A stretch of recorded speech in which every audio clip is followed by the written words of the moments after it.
네, 디지털 신호 처리 두 번째 강의 시작하도록 하겠습니다. 네, 오늘 그 강의의 주제는 신호란 무엇인가, 즉 시그널에 대해서 좀 더 상세하게 배워보는 그런 시간이 되겠습니다. 지난 시간에 그 개념적으로 신호가 뭐다라는 거는 이제 말씀을 드렸어요. 그런데 우리가 신호 처리라는 어떤 학문을 배우고 또 그 기술을 가지고 우리가 프로그램을 하고 뭔가 응용을 하기 위해서는 그보다는 좀 더 전문적인 지식이 필요하겠죠. 그래서 오늘 시간에는 신호에 대해서 좀 더 자세하게 알아보는 그런 시간을 갖도록 하겠습니다. 먼저 신호의 종류입니다. 이 신호 처리의 관점에서 이 신호란 건 여러 가지 종류로 분류를 할 수가 있는데요. 자, 어떤 게 있고 각각의 특성은 무엇인지, 자, 그런 내용에 대해서 공부를 하겠습니다. 네, 먼저 그 신호의 분류, 신호의 종류인데요.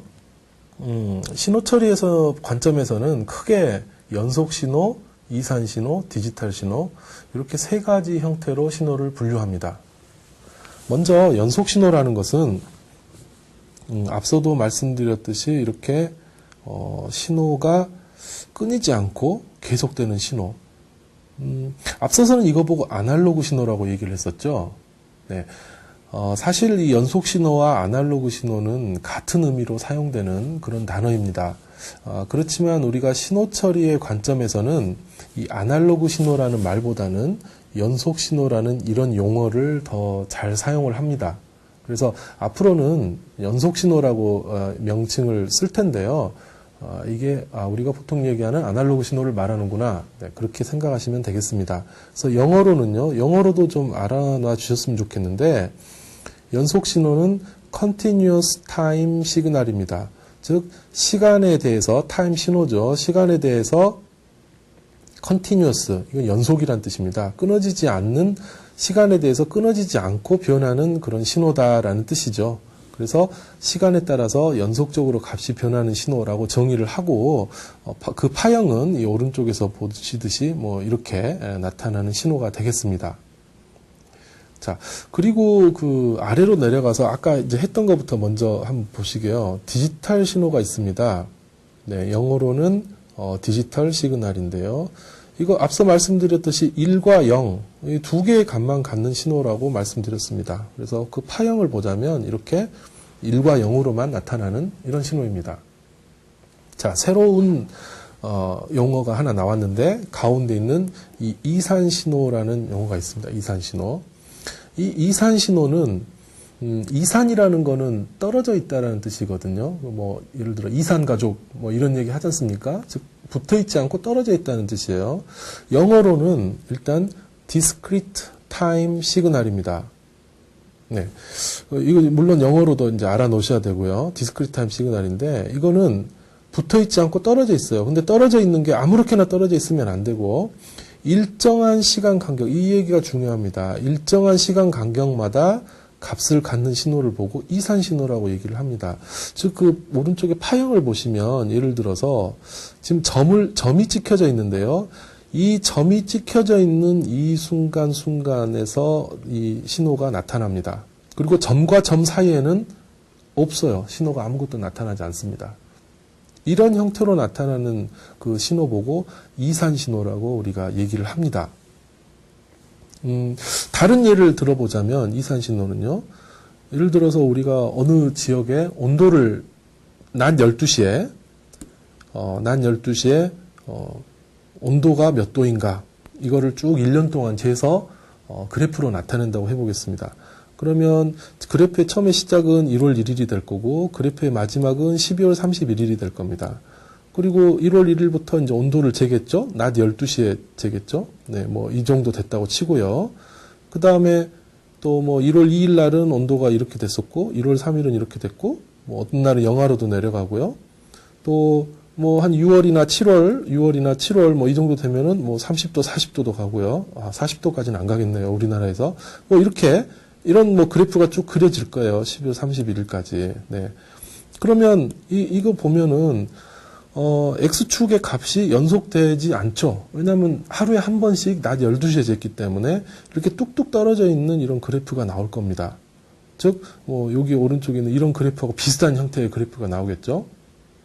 자, 이런 거 보고 이렇게 일정한 시간 간격마다 어떤 값을 갖는 이런 신호 보고 이산 신호, discrete time signal이라고 얘기를 합니다. 네. 이것이 이제 정의고요. 우리가 디지털 신호 처리에서는 어떤 신호를 가지고 다루냐면 당연히 연속 신호는 아닐 것이고요. 자, 디지털 신호를 가지고 다루느냐 하면은 그것은 또 아닙니다. 왜냐하면 이 디지털 신호는 1과 0으로만 이루어져 있거든요. 이거 사람이 이해할 수가 없습니다. 1과 0으로 어떤 데이터가 나타나면 이해할 수 없죠. 자, 그런데 이 이산 신호라는 거는요. 이산 신호는 이 디지털 신호로 바뀌기 바로 전 단계예요. 그래서 어떻게 보면 이산 신호하고 거의 뭐 친척 관계라고 해야 되나요? 이산 신호와 디지털 신호는요. 네, 그래서 우리가 어떤 연구를 하고 이 이산 신호 용도는 우리가 어떤 알고리즘을 개발한다거나 뭔가 해석을 한다거나 이런 거 할 때는 다 이 이산 신호 가지고 합니다. 그리고 만약에 필요하다면 마지막에 이걸 디지털로 그냥 바꿔주면 되는 거예요. 그러면 우리가 이렇게 파형의 크기가 변하고 또 아날로그하고 비슷하게 생겼기 때문에 우리가 해석을 한다거나 알고리즘 개발할 때 굉장히 편하게 할 수가 있습니다. 그래서 이 책에서는 사실은 이 이산 신호를 가지고 할 거예요. 디지털 신호 가지고 하지 않습니다. 제목은 디지털 신호 처리이지만 안의 내용은 사실은 이산 신호 처리의 내용이 될 겁니다. 그건 어느 그 DSP나 마찬가지고요. 마지막에 가서 우리가 하드웨어적으로 이렇게 한 단계만 거쳐서 바꿔주면 되기 때문에 그렇게 이산 신호를 가지고 공부를 하도록 그렇게 하겠습니다. 네. 자, 그러면 우리가 이제 신호에 대해서 이름을 붙일 때 어떻게 하는 또 약속이 있습니다. 자, 왼쪽에 있는 거는 continuous time 시그널이죠. 연속 시간 신호. 오른쪽에 있는 거는 이산 신호, discrete time 시그널입니다. 우리가 이제 보통 신호에다가 이름을 붙일 때는 뭐 X라든가 Y라든가 뭐 이런 식의 기호를 많이 사용을 합니다. 이런 영어 약자를요. 그래서 여기 이제 X라고 썼는데요. X라고 하고 괄호 열고 그 안에다가는 그래프상의 그 X축의 변수. 지금 무슨 얘기냐면은 이 X라는 신호가 뭐에 대해서 변하는가. 지금 이 T라는 거는 보통 그 타임, 시간을 의미를 합니다. 그래서 시간이 변함에 따라서 이 X라는 신호가 이런 모양으로 바뀐다. 이런 의미가 되겠죠. 예. 이거에 대한 이산 신호는 이렇게 점점점 찍혀 있는 신호인데요. 이것도 똑같이 우리가 X라고 이름을 붙일 수가 있습니다. 그런데 여기는 물론 시간에 대해서 변하기는 하지만 일정한 시간 간격마다 점이 찍히기 때문에 통상적인 시간과는 좀 다르죠. 그래서 보통은 여기다 그냥 숫자를 붙여버려요. 실제 시간이 아니라 1, 2, 3, 4 이런 식으로 첫 번째 점은 1, 두 번째 점은 2 이런 식으로 순서대로 정수를 붙입니다. 그래서 일상적인 t를 쓰지 않고 이렇게 괄호 모양도 다르게 해서 뭐 n이라든가 이런 기호를 써서 구분을 합니다. 그래서 이렇게 괄호가 이런 대괄호가 돼 있으면 이거는 이산 신호, 그리고 이렇게 둥그런 가로에 t라고 돼 있으면 이건 연속 신호, 이렇게 그 이름을 보고도 구별하실 수 있으면 됩니다.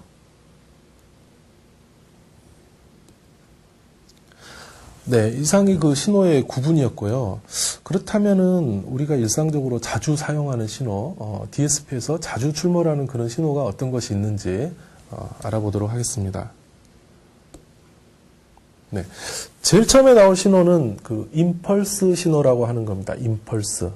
자, 임펄스라는 거의 영어 의미는 어떤 뭐 충격을 주다 뭐 그런 뜻인데요. 그래서 임펄스 신호 보고 뭐 충격 신호 이렇게 이제 번역하는 경우도 있습니다. 그렇지만 이 강의에서는 그냥 영어 그대로 임펄스 신호라는 용어를 사용을 하도록 하겠습니다. 이 임펄스 신호의 특징은 시간이 0일 때만 어떤 값을 갖는다는 겁니다. 자, 그래프를 보시면요. 요거는 연속 시간일 때입니다. 연속 시간일 때 X축을 보면은 T라고 되어 있는데 0이라는 순간에서만 뭐가 하나 솟아있고 나머지는 다 0입니다. 즉 t가 0이 아닐 때는 다 0이고 t가 0일 때는 어떤 값을 갖는다. 이 값이 얼마인지는 사실 좀 어려운 문제고요. 그냥 어떤 값을 갖는다. 그렇게 이제 생각을 하시면 되겠습니다. 기호로는 델타를 사용을 합니다. 그래서 연속 시간인 경우에는 델타 t 이렇게 써주시고요. 자, 그 상대되는 이제 이산 시간의 경우를 보시면, 자, 이산 시간은 여기도 역시 델타라고 쓰는데, 자, 앞 페이지에서 배웠던 룰대로 델타는 이렇게 n이라고 씁니다. 자, 그림을 보시면 이 역시 마찬가지로 0이라는 시간에서만 값을 갖습니다. 이번에는 근데 1이라는 값을 명시적으로 가져요. 즉 이산 시간의 델타 함수는 0이라는 시간에서 1이라는 값을 갖는 것이고, 그렇지 않고 0이 아닐 때는 다 0을 갖는다. 자, 이렇게 생각하시면 되겠습니다. 즉 임펄스 신호는 시간 0일 때만 값을 갖는다. 그렇게 알아두시면 되겠고요. 이산 시간의 경우에는 1이고 연속 시간의 경우에는 어떤 값이다, 뭐 무한대다, 그렇게 생각하셔도 되겠습니다. 자, 우리 일상생활에서 이런 그 델타 신호, 임펄스 신호는 뭐 이런 것처럼 생각하실 수 있어요. 예를 들어서 순간적으로 아주 짧은 시간에 순간적으로 강한 에너지가 집중되는 신호, 즉 이렇게 천둥 번개 친다든가 총소리, 뭐 북소리, 아니면 무슨 망치로 뭘 때리는 소리, 이런 것들은 다 임펄스 신호의 특징을 가지고 있습니다. 자, 임펄스 신호 아주 중요한 신호입니다. 자, 정의를 잘 봐두시고요. 다음 신호 보도록 하겠습니다. 네, 두 번째로 알아볼 신호는 그 계단 신호라고 하는 겁니다. 스텝 신호. 네, 여러분 계단이 어떻게 생겼죠? 자, 계단은 이렇게 생겼죠? 이렇게 뭐 한 칸, 두 칸 이렇게 이게 계단인데, 어쨌든 낮은 데서 높은 데로 이렇게 한 칸 올라가는 이 부분만 보시면 이게 바로 이 계단 신호의 파형입니다. 즉 0을 역시 이것도 기준으로 하는데요. 0보다 작은 경우에는 값이 다 0이고 0보다 클 때는 값이 1을 갖습니다. 자, 이것이 계단 신호이고요. 정의로는 이렇게 쓸 수가 있습니다. t가 0보다 크거나 같을 때는 1이고 t가 0보다 작으면 0이다. 그리고 기호로는 u라는 기호를 씁니다. 그래서 ut라고 표시를 하고요. 자, 이거에 이제 상대가 되는 그 디지털 이산 신호의 경우에는 기호는 역시 똑같이 u를 쓰지만 이렇게 괄호 모양이 달라지겠죠. n을 사용을 합니다. 그리고 정의는 동일합니다. 그림을 보시면 0보다 작을 때는 다 0이고요. 0이라는 순간부터 1로 됩니다. 이 값은 1입니다. 그래서 다 1로, 그리고 계속 되겠죠. 여기서 끝나는 게 아니라 무한대까지 쭉 전부 1이라는 값을 갖는 이런 신호가 계단 신호가 되겠습니다. 그래서 정의를 보시면 n이 0보다 크거나 같을 때는 1이고 n이 0보다 작을 때는 0이다. 네, 이렇게 쓸 수가 있습니다. 이게 계단 신호가 되겠습니다. 네, 다음은 그 지수 신호입니다. 익스포넨셜 신호라고 얘기를 하는데요. 자, 이 지수 신호는 이 완만하게 증가하거나 아니면 특히 이렇게 완만하게 감소하는 이런 파형을 갖습니다. 네, 수식으로는 이렇게 쓸 수가 있습니다. 연속 시간의 경우에만 나타냈는데요. xt는 a, 여기 a는 이제 어떤 상수입니다. 숫자가 곱해져 있는 거고, 익스포넨셜 a의 t 이렇게 쓸 수가 있고요. 여기서 대문자 소문자 a는 실제 어떤 상수를 얘기합니다. 예를 들어서 뭐 3 익스포넨셜 뭐 2t라든가 이런 식의 이제 얘가 되겠죠. 뭐 0.5 익스포넨셜 뭐 마이너스 5t 이런 식으로, 네, 이런 형태를 띠고 있고요. 이때 여기에서 a와 대문자 a와 소문자 a의 값을 보면 대문자 a 같은 경우 이 값이 클수록 신호의 크기가 커집니다. 즉 이 앞에 곱한 값이 3인 경우와 100인 경우를 보면은 전체적으로 100인 경우는 훨씬 더 위쪽에 있고요. 3인 경우는 더 작고, 즉 y축과 교차하는 값이 바로 a라고 생각하시면 되겠습니다. 여기 위에 그림에서도 a가 이렇게 y축과 교차하는 값이죠. 그래서 이 값이 a가 되겠고요. 그 다음에 소문자 a는 이 값이 양수이면은 증가하게 되겠고요. 음수이면은 감소하게 됩니다. 이 그림에서도, 위에 그림에서 보다시피, 이렇게 A가 0보다 크면, 기울기가 완만하게 증가하고요. A가 0보다 작으면 기울기가 완만하게 감소를 하게 됐습니다. 그리고 또 하나는 이 값이요. 이 값이 크면 클수록 기울기가, 급해집니다. 그러니까, 값이 크면 클수록 더 급경사를 이룬다는 그런 뜻이죠. 올라갈 때도 더 급하게 올라가고요. 자, 이것이 이제 지수 신호가 되겠습니다. 이거는 굉장히 많이 나오는 그런 그 신호입니다. 신호 처리에서. 그래서 이런 것이 지수 신호다라는 것을 꼭 머릿속에 잘 담아 두시기 바랍니다. 네. 자, 이산 신호의 경우에 이제 지수 신호도 마찬가지입니다. 여기는 제가 직접 그리기 위해서 이걸 안 썼는데요. 자, 이산 신호 같은 경우도, 만약에, A가 0보다 큰 경우 한번 보겠습니다. A가 0보다 큰 경우면 증가를 하겠죠? 자, 증가를 하는데, 일정한 간격으로, 그래서 1, 2, 3 이렇게 정수일 때만 나옵니다. 4, 5, 마이너스 1, 마이너스 2 이렇게 한다면, 여기 Y축은 A라는 값을 통과를 할 것이고요. 이렇게 점점 증가하는, 네.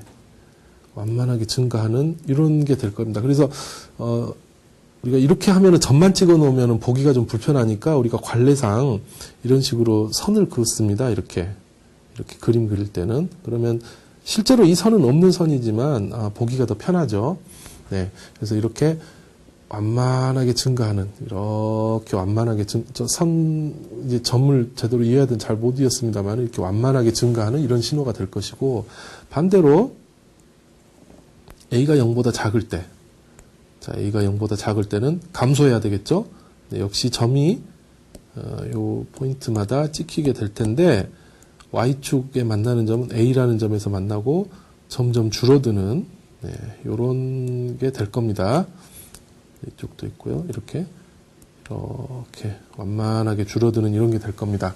네. 이것이 이제 이산 시간에서의 지수 신호입니다. 실제 이렇게 완만하게 줄어드는 이 선은 이제 없는 선인데 제가 이제 보여드리기 위해서 그린 거고요. 네, Y축도 보통 관례상 이렇게 선을 그어서 표시를 하긴 합니다. 네. 자, 이것이 이산 시간 지수 신호입니다. 네, 다음 신호는 정연파 신호인데, 이것도 굉장히 많이 쓰는 그런 신호입니다. 네. 이 정연파 신호라는 거는 사인이나 우리 보통 말할 때 사인, 코사인 이런 거 보고 정연파 신호라고 얘기를 하거든요. 근데 이 사인과 코사인은 사실 같은 거죠. 모양도 같고 옆으로 이렇게 조금 쉬프트 시켜 놓으면은 똑같은 게 되기 때문에 둘 중에 하나만 사용을 하면 됩니다. 그래서 저는 이제 코사인을 기준으로 이제 하려고 하는데요. 자, 식을 보시면 일반식입니다. 여기 일반식. 자, 일반식은 A 코사인 2파이 FT 플러스 세타. 이 식은 좀 외워 놓으셔야 돼요.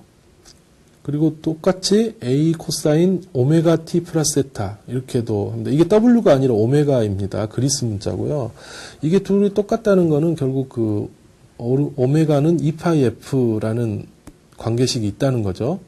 사실 이런 관계가 있습니다. 그래서 둘 중에 하나입니다. 2파이 ft 플러스 세타라고 쓰든지 아니면 오메가 t 플러스 세타라고 쓰든지 이렇게 쓰시면 되는데 각각의 의미에 대해서 좀 알아볼 필요가 있어요.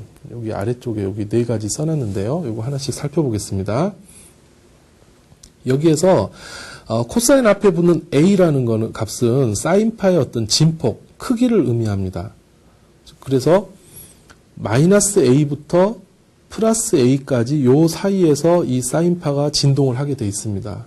그래서 이 값이 크면 클수록 훨씬 더 진폭이 커지겠죠. 예를 들어서 a가 1일 때는 이렇게 진동을 한다면 이게 a가 1일 때라면 a가 3일 때라고 한다면 이게 3배의 크기로 이렇게 진동을 하겠죠.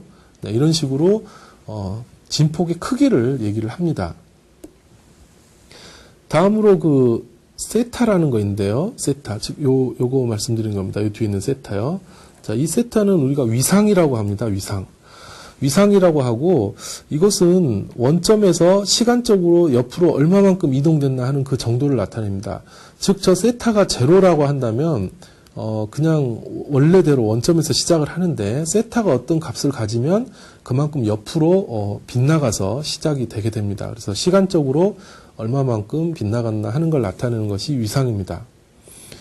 자, 그리고 세 번째, 이게 F가 있는데요. F는 주파수라고 얘기를 하는 것이고, 이 값이 클수록 굉장히 빠르게 변한다고 생각하면 돼요. 즉, 주파수가 느린 거는 이렇게 변한다면, 주파수가 빠르면 이렇게 변하는 겁니다. 그래서 얼마나 빨리 진동하냐를 나타내는 것이 주파수입니다.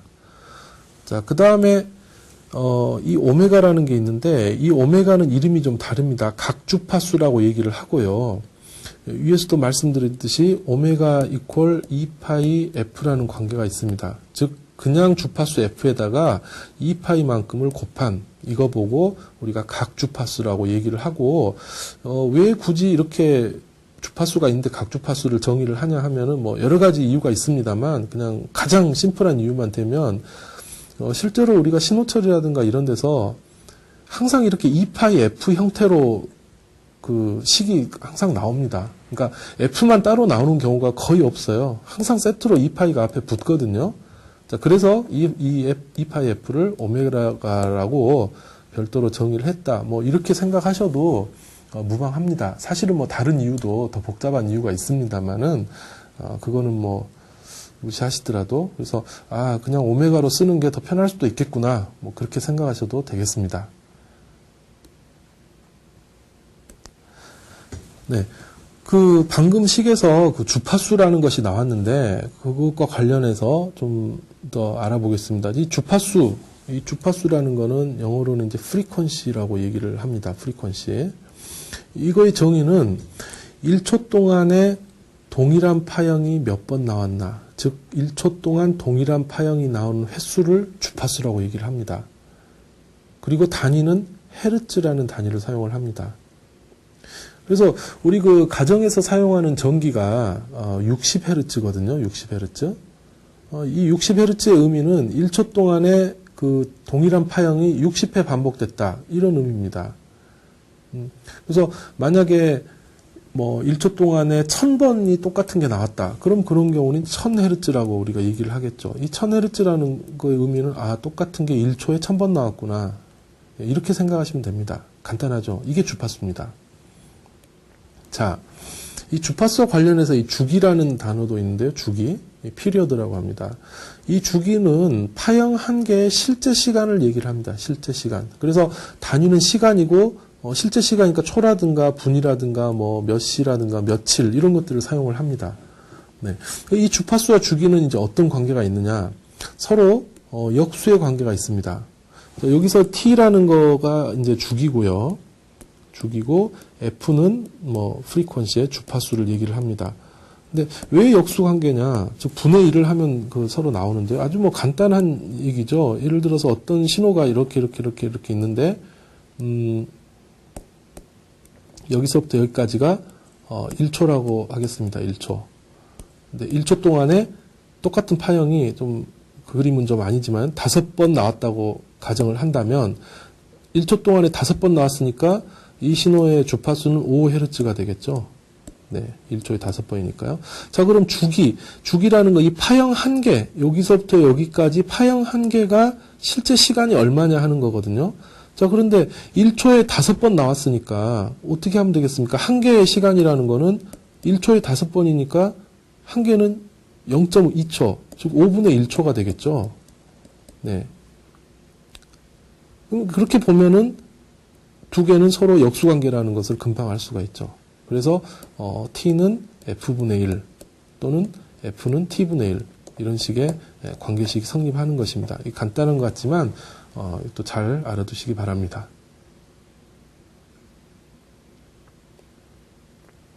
네. 자, 그럼 방금 그 했던 내용 뭐 간단하게 연습 문제 한번 봐볼까요? 두 개의 그림이 있어요. A하고 B하고.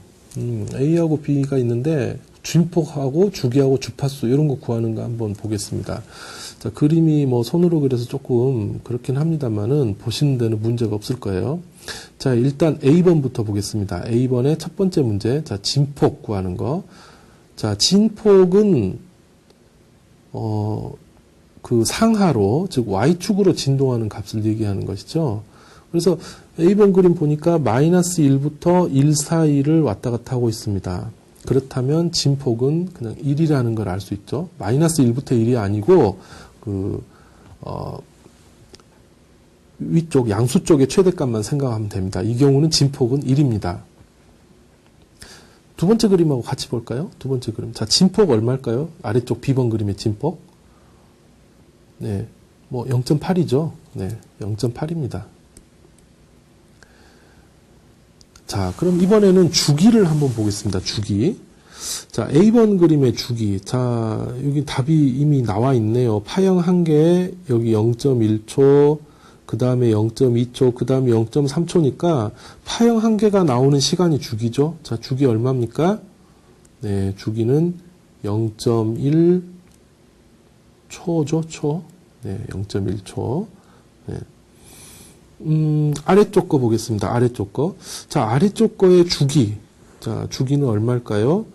네, 여기 0.01이라고 되어 있는데, 0.01 안에 파가 몇 개 들어있나 보겠습니다. 저, 여기서부터 여기까지 한 개, 여기서부터 두 개, 네, 세 개, 네 개, 5개 들어있네요. 네, 0.01 안에 5개가 들어있으니까, 한 개의 시간은 0.01 나누기 5 초 하면 되겠죠.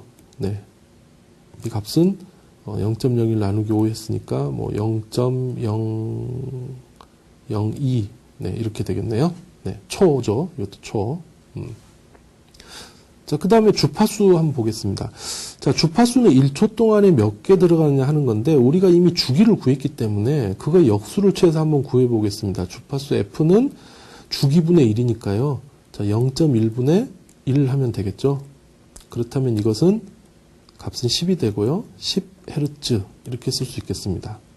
자, 단위를 뭐든지 항상 명시해야 됩니다. 자, 그 다음에 여기도 마찬가지죠. F는 주파수 0.002분의 1 이렇게 되겠네요. 네, 요거는 얼마일까요? 네, 이건 여러분들이 직접 한번 계산해 보시고 요거 헤르츠 이렇게 되겠습니다. 네, 이런 식으로 진폭과 주기, 주파수를 간단하게 구할 수가 있겠습니다. 여기서 한 가지만 더 해서 그럼 각주파수 구해라 그러면 어떻게 하면 될까요? 자, A번 문제에서 각주파수 구해라 한다면 자, 각주파수 오메가라는 거는 2파이 F지 않습니까? 그러니까 2파이에다가 10을 곱하면 되니까 20파이가 되겠죠. 그리고 이 각주파수의 단위는 좀 복잡한데요. 라디안 퍼 세컨드라는 단위입니다. 네, 이게 머리 아픈데 하지 마시고 그냥 눈에 그냥 넣어 놓으십시오. 그냥 이게 오메가의 단위고요. 역시 마찬가지로 이거 오메가도 2파이를 곱하면 되니까요. 0.002분의 2파이 네, 라디안 퍼 세컨드 네, 이렇게 되겠습니다. 이렇게 하면은 이 정연파에 대해서 모든 그 파라미터를 다 이제 구할 수 있는 것이죠.